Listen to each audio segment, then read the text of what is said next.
Batman v Superman, Dawn of Justice, Ultimate Edition is the boldest superheroes ever made? To be honest, I'll start by making it clear I have only ever seen the Ultimate Edition.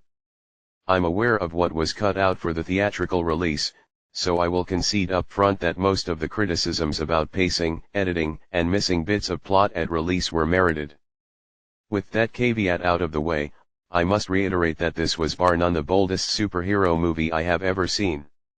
To me, it was arguably the best as well, though best shouldn't be taken to mean most enjoyable. That honor easily goes to Thor, Ragnarok. What makes BVS stand out among other films in the genre is that it takes two characters who have been done to death since the 1970s and brings them up to date.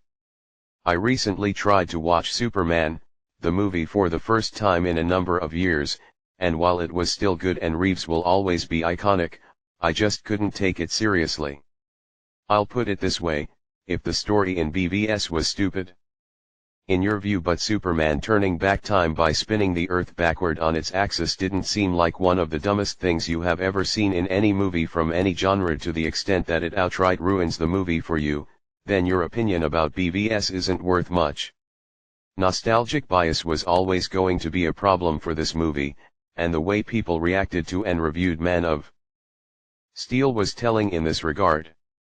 That brings me to Zack Snyder's take on Superman. You know, that guy whose status as the first extraterrestrial ever encountered by humanity was a total non-issue in the old movies. Apparently, Snyder has a similar view to my own in that his take on the Man of Steel makes his being an alien a core piece of his identity. He may look like any other, absurdly attractive, person, but he knows what he is, and that makes him perpetually uncertain of where he fits in this world.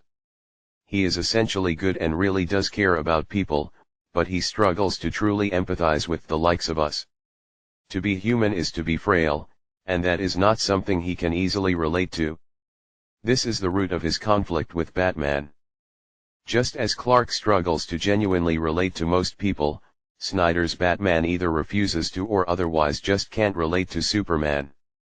He doesn't see him as anything but a threat regardless of Superman's clear good intentions.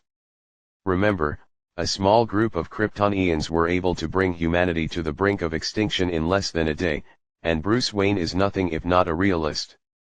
He didn't know the guy from Kansas. He only knew the god from another world.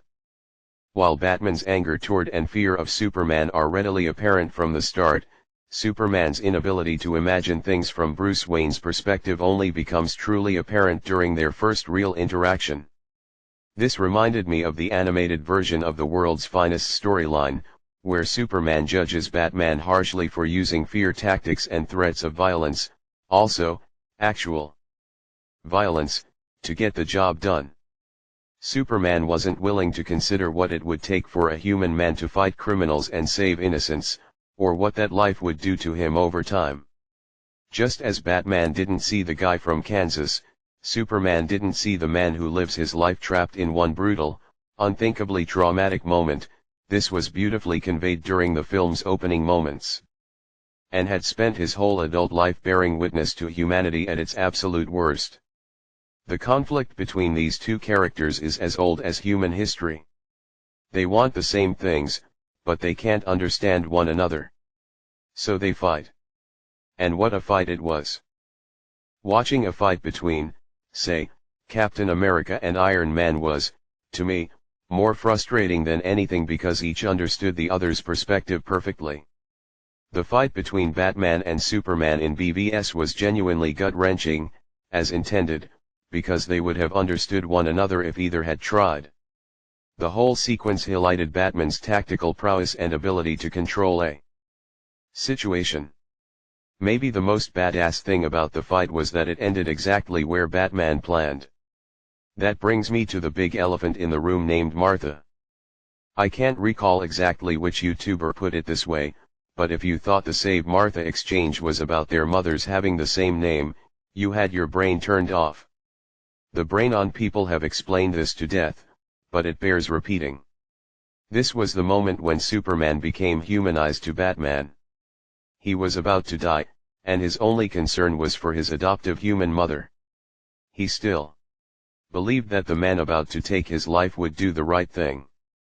Even with the cowl on, there was no mistaking the look on Batman's face. It was the look of shame, guilt, and sudden uncertainty that says, "What am I doing?" Turns out even the most brutal, angry version of Bruce Wayne is better than Tony Stark at knowing right from wrong. At knowing that he had gone too far. From there, the third act was a series of truly impressive, albeit mostly CGI, fight sequences, beginning with what I regard as the undisputed champion of Batman fights. Nothing in the Nolan movies, and especially nothing in the Burton movies, even came close. Go ahead, try to convince yourself that Batman and Bane taking turns punching one another in the face until Bane's mask broke was a good fight sequence. No, this was a fight straight out of Arkham Knight, and it was glorious. The battle against Doomsday really was one for the books. From the moment Wonder Woman arrived accompanied by the intense sounds of Tina Guo's electric cello to Superman's tragic, heroic death at the hands of Doomsday, I was glued to the screen.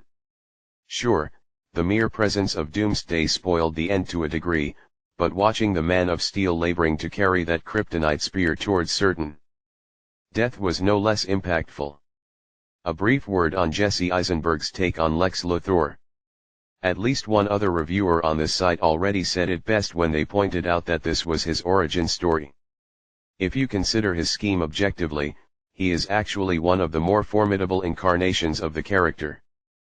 If we're lucky, we'll eventually get to see a Snyder cut of Justice League and find out where the story was actually meant to go.